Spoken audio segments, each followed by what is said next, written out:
Hey, everybody, welcome to this edition of the ActionCAST. It is going to be incredible. We're talking about breaking through that home care bias. And man, this is something that's near and dear to my heart. You got to stay through because we got some amazing points coming. Now, for those joining, I'm Clint Nobles, operational methodologist, and here on the ActionCast every week we deliver actionable content that you can take right now and start making a difference in your agencies. All right, so today's guest, I am thrilled to have Miss Kristen Wheeler here because one, her experience and her understanding of the industry has really been impressive to me as I've come to know her and been associated with the Home Care Association of Florida. And what's great about Kristen is you actually are the director of private duty services for the Home Care Association of Florida. Kristen, thank you so much for being a part of today's show. Thanks so much for having me, Clint. I'm happy to be here. This is super fun. You and I were talking shortly before this started, and you said that coming into this position, it was a really great experience for you because it was almost a trial by fire, right? Yeah, it was really sort of sink or swim kind of, and that's really the type of industry that this is, right? You just sort of have to jump in and figure it out as you go a lot of times. Oh man, isn't that the truth? Now, as always, this is a live show right here on Home Care Ops. Make sure to go to StreamYard.com/Facebook and authorize your Facebook account so that we can see who is actually leaving the comments. Make sure to let us know where you're watching from, say hey, and give us a thumbs up. Let us know if you feel like your experience in home care has been trial by fire because I know mine sure felt like it. So I know there is a ton of people out there and we're getting thumbs up and likes that are feeling just this way. And what we're talking about today, Kristen, is kind of something that is almost really a major heat element in that fire. I like how you refer to it as a trial by fire because a lot of times we face these moments where we feel like we're just being bombarded with things that almost we can't control. And one of those is the topic that we're talking about today, and that is breaking through the home care bias. Now, what are we talking about, Kristen, when you and I discuss this home care bias? What does that mean to you? Well, I think that the biggest issue, the biggest divide between the clinical services and what we in Florida refer to as private duty services, or we often hear about, and I know we'll dive more into this, Clint, but the non-skilled services that which is a term that I just detest, but it's Mm. unfortunately it's in legal jargon all over the place for whatever reason. All these lawyers couldn't come up with a better term, but that's what we have. So I think that the bias has always sort of been kind of an us versus them mentality between from home health to home care that and it doesn't need to be there. There's no reason for, because the people that we serve need all of us. Yeah. We need nurses, we need therapists, but we need home health aides, and we need nursing assistants, and we need caregivers and homemakers and sitters and all of the folks that fall into both of these umbrellas. It should just be one giant umbrella. It doesn't need to be two. Like, don't stand under my umbrella. Yeah, exactly. It's so true, and I love what you say. We all need each other, and a lot of times in this industry, and let me know in the comments if you feel like you've come against this bias. Now, I'll put it in kind of reference to our world. Now we have agencies. Jessica and I have in-home care agencies across several different states. And in some of those, we have quote unquote skilled nursing services that we offer. But in a large majority, we do in home care, which, like you said, is referred to a lot of times as non skilled. And And when we were going through the paperwork, I remember asking Jessica, I was like, what do they mean non-skilled? Like we're training our people. We're putting all this effort into it. We're making sure people know what they're doing. And she said, "Oh, well, it just means those that aren't doing, skilled services." And I was like, "Well, dadgummit, if somebody's coming in to take care of my mom, they better be skilled. They better be Mhm. skilled at whatever they're doing." Exactly. And so it was coming from this non-home care background. It was really eye-opening to me. And I'll never forget, I went to talk to a doctor. And in the comments for everybody joining us right now, because I know we had a lot of people just log on. We're talking to Kristen Wheeler, Director of Private Duty Services at the Home Care Association of Florida, and we're talking about how you can break through the home care bias that exists in the industry. So I remember, I'll never forget, I went into this doctor's office and we were doing an in service. And the very first question, before I even started into my spiel or before, going into how awesome we were, the very first question he said is, excuse me, now, are y'all skilled or non skilled? And I had never been asked that question before. I was like, oh my God, this guy doesn't think we're a legitimate business here, right? And so my reaction was very off the cuff. And I literally just said, I said, well, I promise you, anyone that we send to support and empower your clients is going to be extremely skilled in what they do. Now, they may not cover everything that your incredible team does, but that's what makes us such a great out of office support team for you. And that really helped shape my understanding of this because instantly in one moment, and Kristen, have you ever felt that where you're speaking to someone and they find out you're in as Florida calls it, private duty, or it's the rest of the world, non-medical, non-clinical, and you instantly feel like they go, oh, okay, you do that. Oh, for sure, for sure. And I see it all the time. One of the things that we do at HCAF that I'm able to do is we do regular workshops for Medicare, Medicaid certified agencies that might want to expand into the private duty world, to discuss the big differences and what what regulations shift and what needs to be followed, et cetera, et cetera. And I see that moment of like aha moment on people's faces, so to speak, every time. There's always a clinician that is like, well, what do you mean I don't need to do that? Or how, so there is this shift of understanding, especially for those that have been in sort of the Medicare realm or the skilled realm for that matter for a long time. It is different. It's still very heavily regulated, Mm, which again goes back to what you're saying about not calling it non-skilled, because if it was just Joe's home care yeah. that just decided to send people to the house and never background screens them and never has no idea who these people are.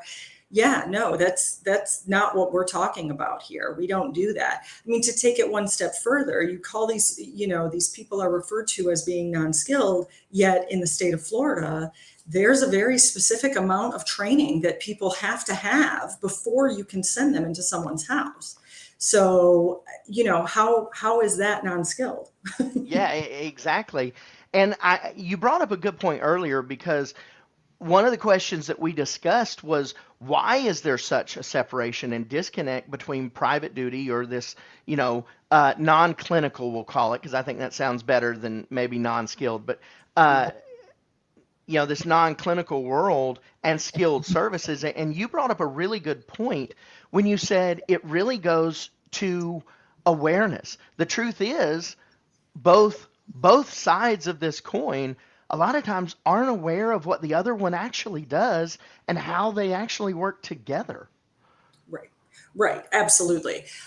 We definitely, we all need each other. This is all still, it might not be medical, but it's all still caring for someone who can't do it themselves. Look, if I want my house cleaned, I'm not going to call a home health agency to come to Right. send somebody to clean my house. Okay. But homemaking type services fall into this bucket of services that are provided for someone that can no longer do it for themselves, or maybe, it's just getting to be too difficult. These, we all need to work together, medical, non-medical, clinical, non-clinical, the nurses and the nursing assistants, all, we need each other. If and I know we said this too, we were talking about this earlier too, Clint, but nurses that are out there know, anyone that's worked in the field for any length of time, everybody recognizes, I think, that a good home health aide is hard. They're wonderful to have, because they will, they'll take care of things that allows a nurse to go on and provide her skill level of services to more people, rather than bogging down the entire industry. So it's a symbiotic relationship. Everybody's got to, play nice together. Yeah. And for those of you just joining us, welcome to the Action Cast. We're talking with Kristen Wheeler today about breaking through that home care bias, that non-clinical bias that exists within the industry a lot, because like you mentioned earlier, a lot of times clients don't really recognize it, right? To them, just like I was taught, right? If you send somebody in to take care of my mom, they really should be skilled, right? So a lot of times we face this bias in the industry itself. And the kind of the next element that I want to talk about here is, what can home care agency owners do to gain respect and a seat at the table? And this is a question, Kristen, that really you have a really great insight into, because one, being on, the Home Care Association of Florida and the other boards that you're a part of, you see this greater scheme of things that's happening, this greater window. And a lot of times, and this is something, this is my soapbox, okay? So I'm going to put my disclaimer out real quick, all right? For the next probably minute and a half, this is my soapbox for just a second. So, in dealing with this, a lot of times I feel like this bias extends and exists because of preconceived notions. So, you have this sitter service mentality of the industry, that all home care takes care of is sitter services, right? Well, in our company, we don't even list sitter services, right? I always tell clients, now we don't actually do sitter services. I promise you, if I ever come in and one of my care providers are sitting down and haven't done anything, they won't be back. They're not going to be my care provider for long. So that's kind of how I address that with the client. Now, with the industry, this comes down to something that's near and dear to my heart, and one of the real main reasons we started Home Care Ops and the Action Leader Experience, which is our monthly membership, our coaching membership that we do, and that is the skilled industry, what they call the skilled industry, a lot of times views home care through this lens of, well, they're not real businesses, right? They're just like you said, Joe opens up a home care agency, right? And that's kind of what they see them through. And a lot of that has to do with how we look at ourselves. If we do not conduct our agencies and our businesses like it's a actual business, and we have standards, we have systems, we have protocols, and not just the mechanics of it, but we create this experience so that when a client comes in or a referral partner comes in, there's confidence built and there's trust built. That can go a long way. And one of the things that you mentioned earlier was, it starts from within. How can home care agency owners, what can they do to gain respect and a seat at the table? And you said it starts from within. So let's kind of unpack that a little bit. What do you mean by that? It starts from within. Well, I think I agree with you completely, Clint. I think it's so critical that, and I think that the bias exists within the industry more than it does within, across the public, so to speak. Because I think that when you're talking about people don't understand it from a public's point of view, it's just because they just don't get it. They just haven't had the experience to know the difference. I mean, I've talked to a zillion clients that think that the lady coming to her house is a nurse. They don't know, it's like, oh, my nurse is going to be here today. Like, okay, she's not a nurse, but sure, Mrs. Smith, that's absolutely.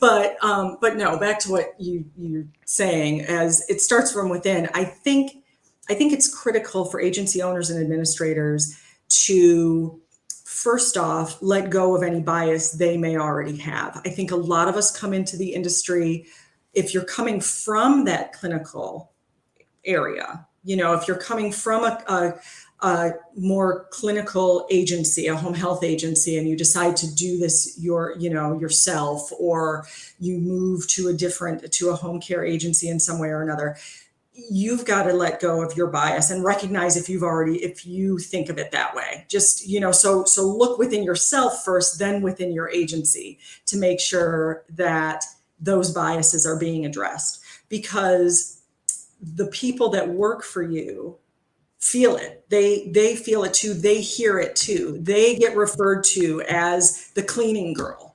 Mm-hmm. My cleaning lady's going to be here today, or whatever. So understand where their mindset is, because they very often could have been treated like they're just the lesser of the care provider. And really, they're the front of the front line. So that's where I think it needs to start. Yeah, in this world, absolutely, man. That's so good. I love that because in this world, and you talk about, medical, where it may not be medical what we're doing. The truth is, for me, what we do in that, and I say we because obviously we have a home care agency that goes under this non-medical or non-clinical designation. But what we do here is we look at it as almost as if we're the help. We're there just to help out. And I mean, we've had clients refer to our people, just like you said, the cleaning lady, they'll call them the help. And in the beginning, there was something that we did early on, and this is something in our action leader experience, our monthly coaching. It's one of the first things that we tackle. And it really goes to what you were talking about, starting from within. And it's the question that you and I were discussing was, what are ways that private duty agencies or these non-clinical agencies can start breaking through the skill bias that they face every day? And when you were talking about this, it really made me think back to one of the first things that we did in our agency is we completely altered our internal verbiage. So, for example, in our agency, we do not have care providers, and I highly recommend this. And man, in our coaching and in the monthly coaching and stuff that Jess and I do, we really drill this home. We do not have caregivers, right? We have care providers. And in interviews, in orientation, when I'm talking to clients and we're doing, assessments, we explain that now the great thing about a nobility care provider is that we put them through extensive training. We do so much training and we focus on this area and we continue education and we tell them all about that. But in interviews, I'll look at our potential applicants and our potential hires and I'll say, now the thing of it is, you'll never be referred to here as a caregiver. You're not a caregiver, you're a nobility care provider, because I never want you to feel like you're giving away anything. You are a skilled, trained individual that goes in and assists these people with activities of daily living. I never want you to feel like you're in a position that we're asking you to give away anything. You're providing a service. And it started early for us because that's something that we really held to, because the reality is, if we go in and assist with the activities of daily living, how many medical moments arrive because someone was not ambulating properly to the bathroom, or they were showering incorrect, or a family member was showering them incorrectly, and accidents ensue. So what we are in a lot of ways is preventative medicine versus, right, the um, recovery side of it. And so, or rehab portion. So I think that's really a good thing to start diving into is what is something that you did when you started developing this private duty service in this umbrella of a skilled agency? What are some ways that internally you taught your people to remove that bias from themselves?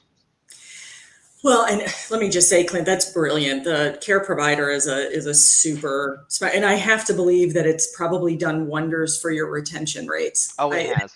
I know that's a whole other topic, so Yeah. we'll talk about that this summer. But Yeah, please don't get me on it.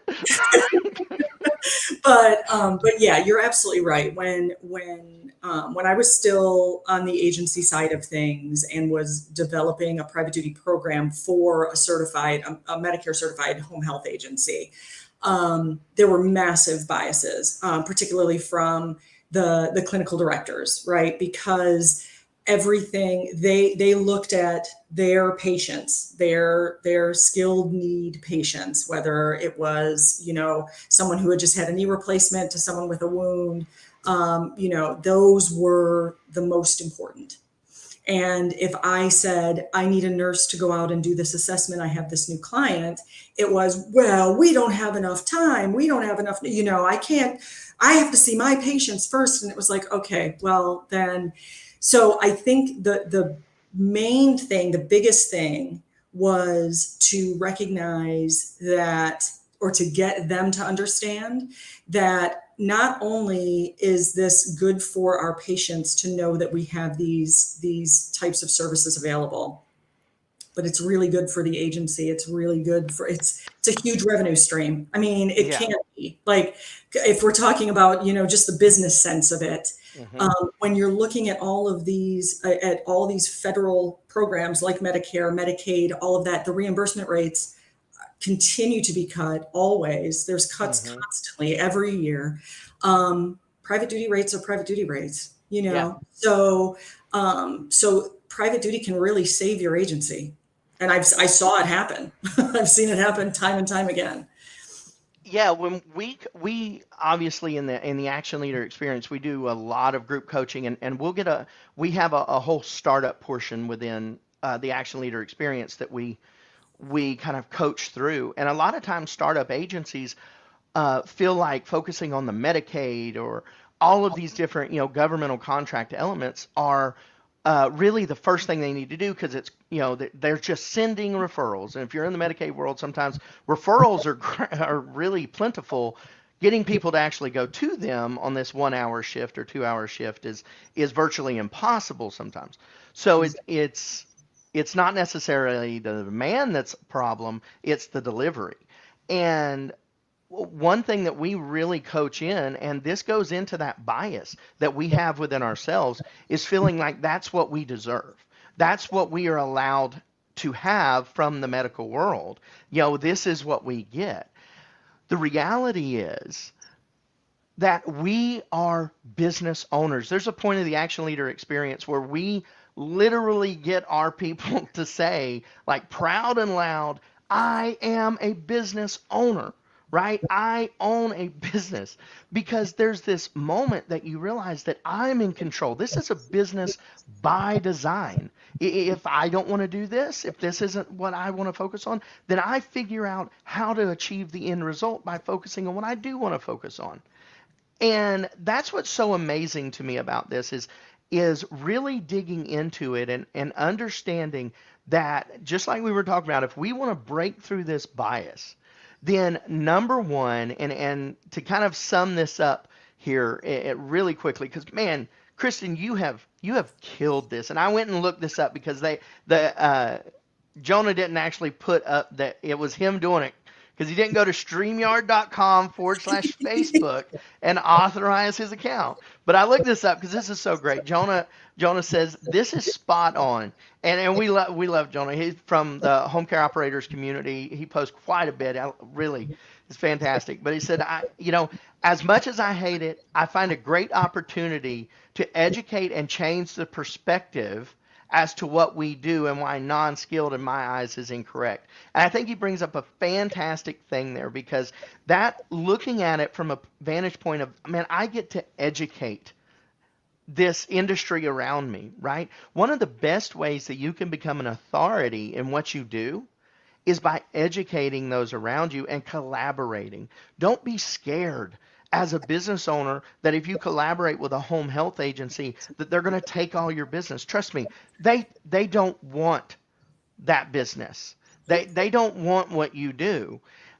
And vice versa, as a home care or a home health company, don't worry or fear about partnering with these home care agencies because you feel like they're not professional.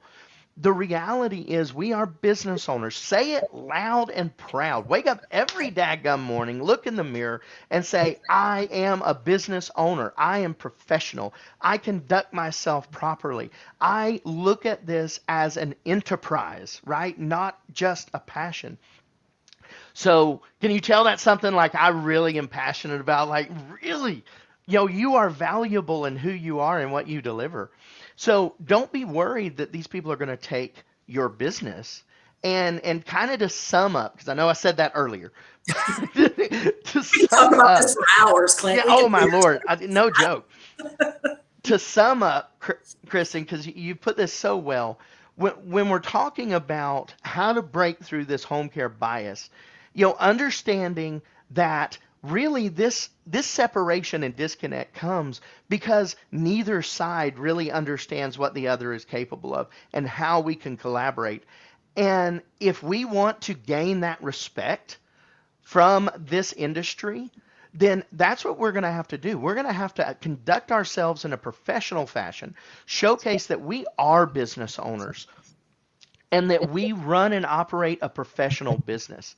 And then on top of that, if we're wanting to answer these questions that come in as to are you skilled or non skilled, and we want to do it with confidence, it comes to addressing that change from within, just like you were talking about. Hitting that within. Are we honestly believing that we are valuable and when our services we deliver matter? And then finally, if we want to really attack this in what we face every day, it comes down to operations and systems, recognizing that what we put into our people matters. Just like we were talking about with the care providers, with making sure that your team understood the services that you deliver and how they benefit the others.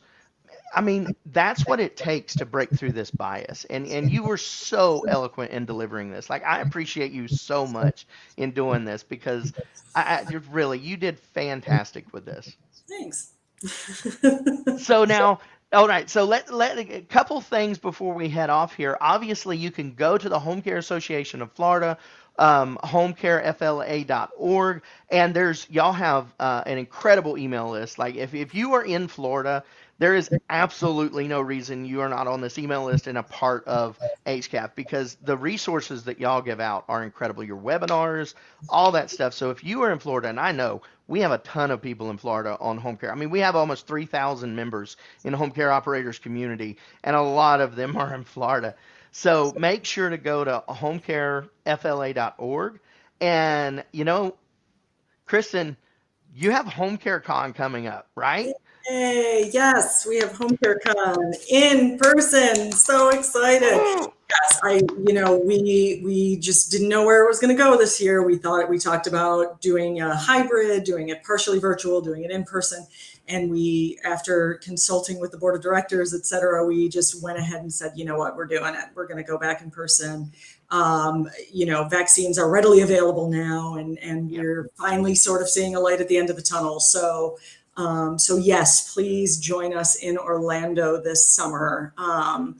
The Nobles will be there. You're doing two for us, right? You're doing Yes. a conference, and yes, you're doing a half day workshop to start out with, and then Mm-hmm. another session during the main conference. So our conferences, again, speaking of bias, I know I'm horrifically biased, but I was an attendee before I was a staff member. So it's a fabulous conference. It really, really is. It's very fun.